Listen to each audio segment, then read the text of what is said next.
नमस्कार, आनंद न्यूज में आपका स्वागत है। वारासिवनी खैरलाजी विधानसभा क्षेत्र के भूतपूर्व विधायक व नगरपालिका परिषद वारासिवनी के भूतपूर्व अध्यक्ष डॉक्टर योगेंद्र निर्मल ने पिछले कई वर्षों में पहली बार नगरपालिका परिषद वारासिवनी में चल रहे क्रियाकलापों को लेकर प्रेस कॉन्फ्रेंस का आयोजन किया। प्रेस कॉन्फ्रेंस में डॉक्टर योगेंद्र निर्मल ने नगरपालिका में बैठे हुए पदाधिकारियों की कार्यप्रणाली पर सवाल उठाते हुए कई बातें कही हैं। उन्होंने जौहर शंकर तालाब में सौंदर्यीकरण व विकास कार्य के नाम पर किए गए खर्चे, नगरपालिका कर्मचारियों को प्रति माह वेतन नहीं देने, अतिक्रमण हटाने के नाम पर मनमानी करने, लीज की भूमियों पर हो रहे पक्के निर्माण सहित कई मुद्दों पर अपनी बेबाक बात रखी है। आइए हम आपको उनकी पूरी प्रेस कॉन्फ्रेंस सुनवाते हैं।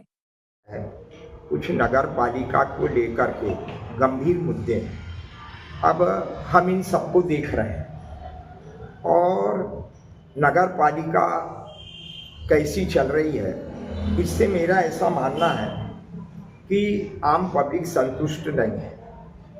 बहुत सी तकलीफें नगर पालिका में हैं, तो इन कुछ मुद्दों को लेकर के और अपन ने आगे प्रेस वार्ता आयोजित की है। आप क्या मानते हैं, कौन सी तकलीफ है इस वक्त नगर पालिका? देखो, पहली बात तो ये है कि इस नगर पालिका में 12 वर्षों से, और पहले कांग्रेस के नाम पर राज रहा, उसके बाद बाल्टी आई और बाल्टी के बाद पूरे पार्षद आज भाजपा के हैं, सत्तारूढ़ दल के पार्षद हैं और जैसी अपेक्षा होना चाहिए इस नगर पालिका से, उसके अनुरूप खरी नहीं उतर रही है नगर पालिका। हमारा ये कहना है कि इस नगर पालिका को वास्तव में चला कौन रहा है, ये कैसी चल रही है। हम कुछ मुद्दों को देखते हैं। आज जैसे एक बहुत महत्वपूर्ण मुद्दा हमारा शंकर तालाब का है कि इस शंकर तालाब को, जैसा मैं सुनता हूँ, इसमें बहुत सा पैसा आया, तो पैसा आया तो उसमें विकास कार्य कैसे हुए और उससे आम पब्लिक को क्या लाभ हुआ। बार बार प्रश्न उठता है, इस शंकर तालाब में इंक्रोचमेंट है। अरे भैया, इंक्रोचमेंट है तो जो जगह अभी शेष है उसमें क्या काम हुआ और उससे आम पब्लिक को क्या राहत मिली, ये प्रश्न का मुद्दा खड़ा है। अभी हम देखते हैं सारे गांव में प्लास्टिक का मुद्दा उठता है, पशु प्लास्टिक खाते हैं, बीमार होते हैं और बीमारी के साथ साथ पशुपालक को, और जब वो इलाज कराते हैं तो हजारों रुपए का खर्च आता है।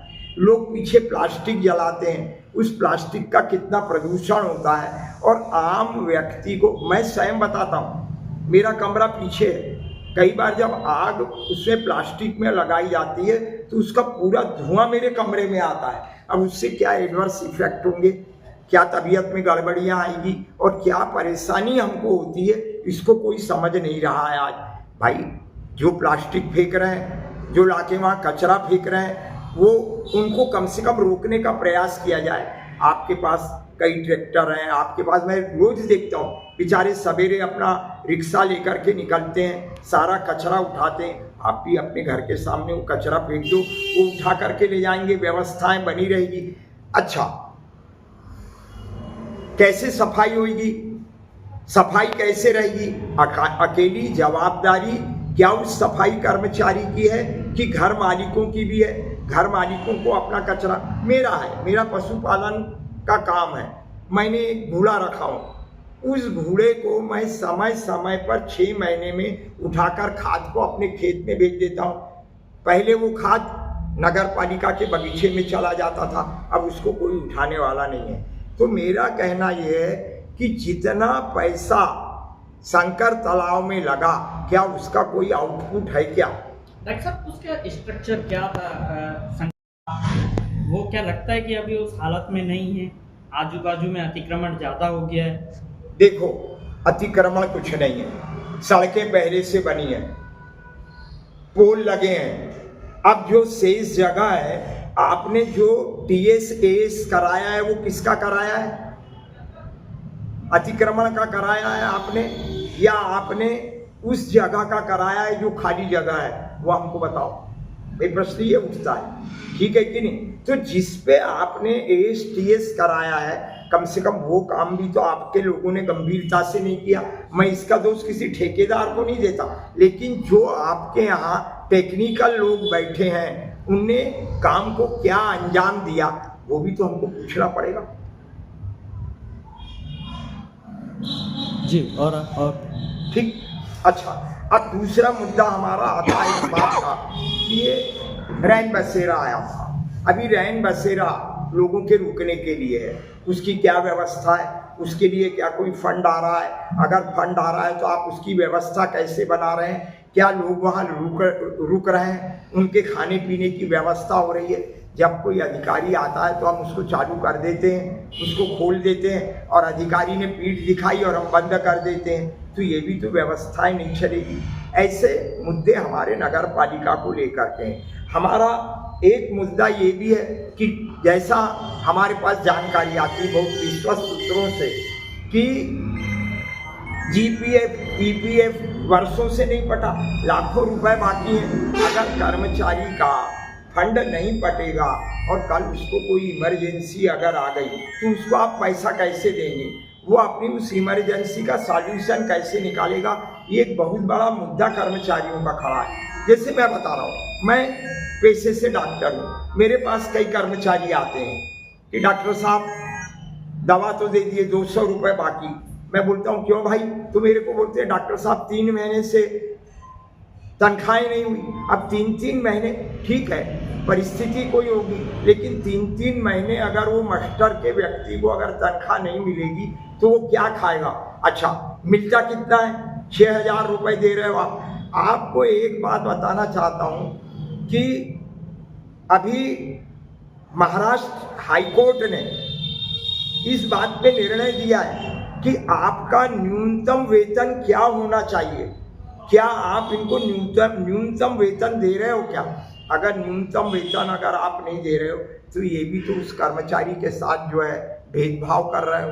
दूसरी बात ये है कि वहाँ कई टेक्निकल लोग काम कर रहे हैं मास्टर पे भैया, लेकिन आज तक कई ITI है, कई MA है, MCOM है, BCOM है, उनको कुशल श्रमिक नहीं बनाया। क्यों नहीं बनाया? क्या उनका अधिकार नहीं है? ठीक है, उनको सरकारी नौकरी नहीं मिल रही होगी, लेकिन उनको कुशल श्रमिक का दर्जा दिया जाना चाहिए।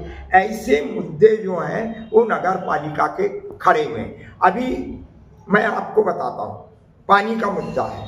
पानी के मुद्दे पर जो अभी हमारा अभी तो जांच आई थी, इसलिए हमने बहुत कुछ जो हमारे पास विश्वस्त सूत्रों से जानकारी आई है कि फिल्टर प्लांट को इन्होंने जांच के कारण अभी कुछ ठीक करने का प्रयास किया, लेकिन वहाँ जो कर्मचारी रात में रुकते हैं उनकी बहुत बुरी हालत रहती है। वो अपने घर से बिस्तर ले जाते हैं, न उनके पास कोई बैठने की व्यवस्था है, न सोने की व्यवस्था है। और आप सब जानते हैं फिल्टर कैसे स्थान में है, वहाँ जंगली पशु भी आते हैं, सांप भी आते हैं। कई बार तो ऐसा होता है कि जंगली सुअर घुस जाते हैं, कभी कभी सांप दरवाजों पर आकर लटकते रहते हैं।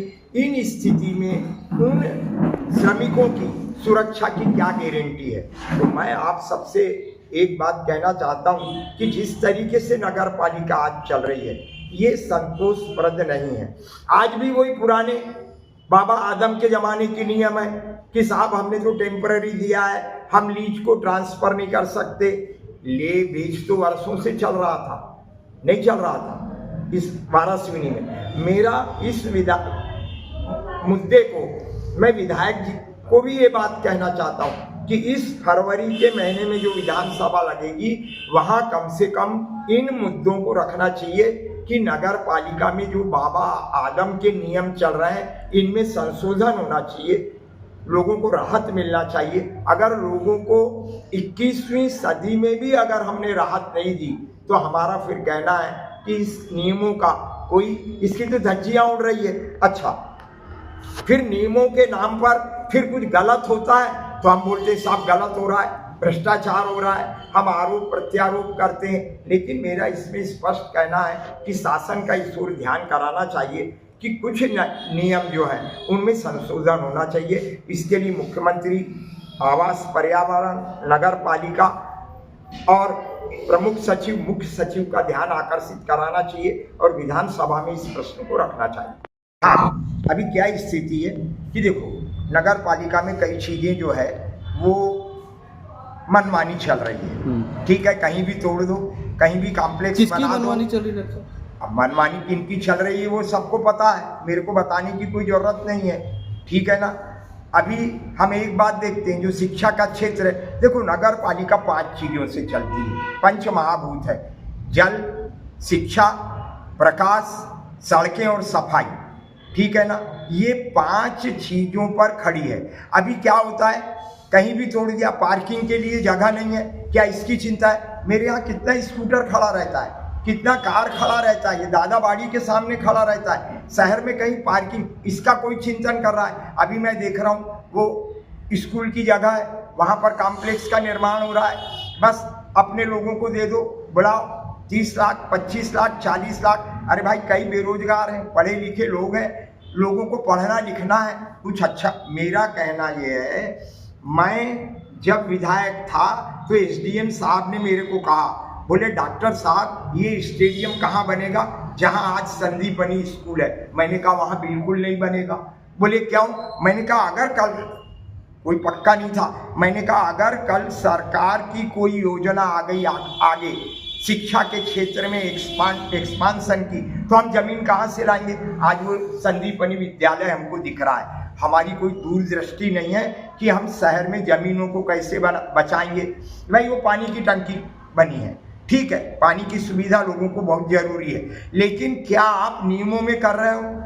क्या आप इस बात को का विचार कर रहे हो कि हम जो कर रहे हैं? नहीं, ये तो एक दृष्टिकोण से एक व्यक्ति के अधिकार को, और हम पूरे तरीके से जो हमको करना है वो हम आगे बढ़ा रहे हैं, लेकिन इससे संदेश शहर में अच्छा नहीं जा रहा है। हमारा स्पष्ट कहना है कि नगर पालिका जो है वो वास्तव में जनता के लिए सेवा का स्थान है। कई बार मैं लोगों को बोलता हूँ जो नगर पालिका में काम करते हैं, जो मास्टर पे काम करते हैं, कि भैया तुम जनता का पैसा का नमक खा रहे हो, ईमानदारी से काम करो। हमारे को 11 to 5 अगर काम करने के लिए नगर पालिका ने अवसर दिया है तो हमको ईमानदारी से वहाँ काम करना चाहिए, ये हमारा कहना है। हमारा कहना ये है कि जो भी चल रहा है आज की डेट में नगर पालिका में, वो टके शेर भाजी और टका शेर खाजा चल रहा है, इसमें सुधार होना चाहिए। पहले हमको जो टैक्स आता था संपत्ति का, उस पे लगा दिया जीएसटी। पहले हमने पढ़े थे कि भाई जजिया कर लगता है। अभी हमारा कहना ये है कि क्या नगर पालिका को जीएसटी लगाने का अधिकार है? अगर किसी का 13,000 रुपये टैक्स आता था तो आज की डेट में वो बढ़ करके और 16 से 18,000 रुपये के बीच में आ गया जीएसटी के कारण। अभी सरकार ने कहा हम जीएसटी में लोगों को सुविधा दे रहे हैं, तो क्या नगर पालिका ने इस बात को संज्ञान में लिया कि जो हम जीएसटी ले रहे हैं ये किस नियमों से ले रहे हैं और क्या जीएसटी लगाने का अधिकार नगर पालिका को है? अभी मैंने तो एक बात और सुना कि पोर्टल पे कुछ और बता रहा है संपत्ति कर, और रसीद कुछ और फट रही है। कुछ लोग इसके खिलाफ कोर्ट में भी चले गए। ये दोहरी नियम जो है ये नगर पालिका में चल रहे हैं, और ये दोहरे नियम अगर नगर पालिका में चल रहे हैं तो ये नगर के लिए ठीक नहीं है, नगर के विकास के लिए ठीक नहीं है। और मैं तो इसका ज़बरदस्त विरोध करता हूँ, और आगे हम ये चाहेंगे कि अगर कुछ भी हमारे संज्ञान में अगर नगर पालिका की कमी आएगी तो हम उसको आप लोगों को बुला करके आपके सामने रखेंगे, और इससे कैसे निपटना है, इसका सॉल्यूशन कैसे निकलेगा, इस पे फिर चर्चा करें।